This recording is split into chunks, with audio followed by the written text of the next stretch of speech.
Bon, j'ai pu finir le tome 1 de Jojo Bizarre Adventure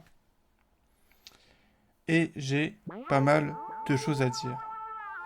Jojo Bizarre Adventure, écrit par a tout d'abord été publié dans des journaux. Puis ensuite a été édité par la suite. Et maintenant, il y a peu de temps, ils ont commencé à sortir en série d'animation. L'histoire de Jojo. Alors,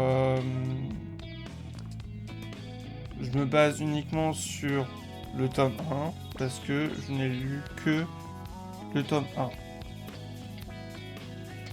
Jojo est un jeune homme d'un père riche qui décide d'héberger Dio. De chapitre en chapitre, on peut découvrir que Dio et Jojo ne s'entendent pas vraiment. C'est-à-dire, non, ils s'entendent pas du tout. Ce qui provoquera certaines situations de combat, des conflits, des bastons. Voilà. Jojo Bizarre Adventure est une histoire intéressante de par la construction du récit et des dessins de pose dynamique bien dessinés.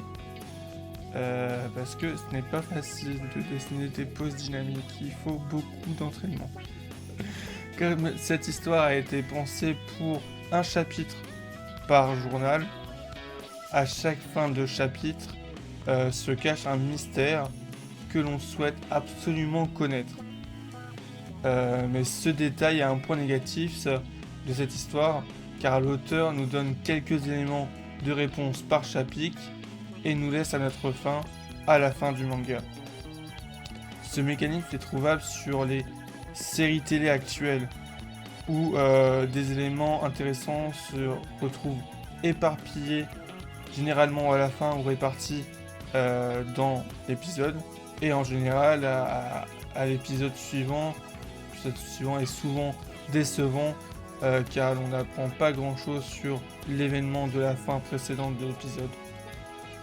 Et ça rallonge et on souhaite en savoir plus, donc on continue à suivre, certaines personnes continuent à suivre la série sans trop vouloir apprécier.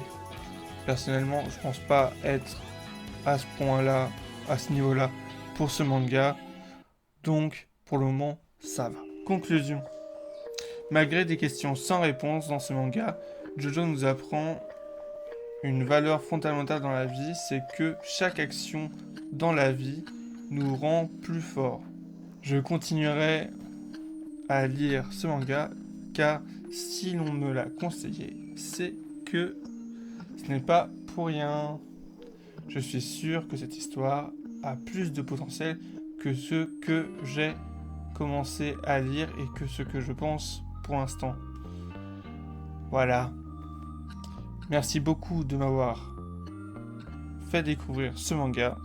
J'espère vous l'avoir fait découvrir aussi de par mon analyse personnelle. Salut!